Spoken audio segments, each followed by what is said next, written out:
dami na naman namin pagkain sa ngayon. Ayan. Anli na naman kami sa sayat. Ang daming pagkain. Dito sa amin parang may birthday lagi. Yan yung aming tinapay na croissants. Ayan. Ang aming pagkain. Ang daming pansit. Bigyan natin sa kabila. Parang ang dami ng pagkain natin. Hindi naman natin maubos-ubos. Ito, walang malaking tapos. Ayan, Ay, puto. Wag mo ilagay yan. Masarap yung puto, Tapos iyan, parang patatas yan eh. Hindi patatas yung parang gabi siya.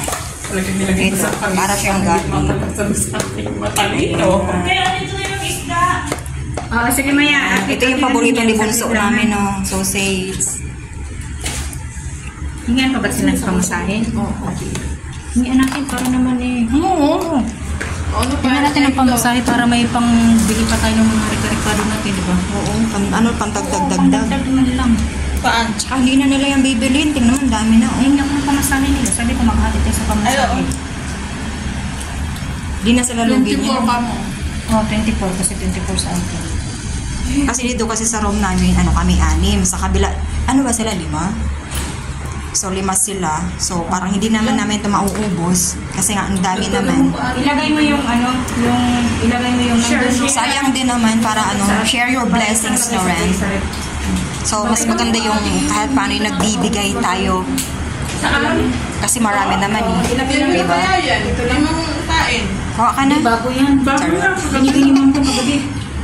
May kakain ba dyan? Kuno. Ayan, may tinapay pa. Ang dami. Ayan, Ito, ang sarap hindi niya tinikpan. Ayan. Bigay yan ni Ma'am. Puro lang yung bigay.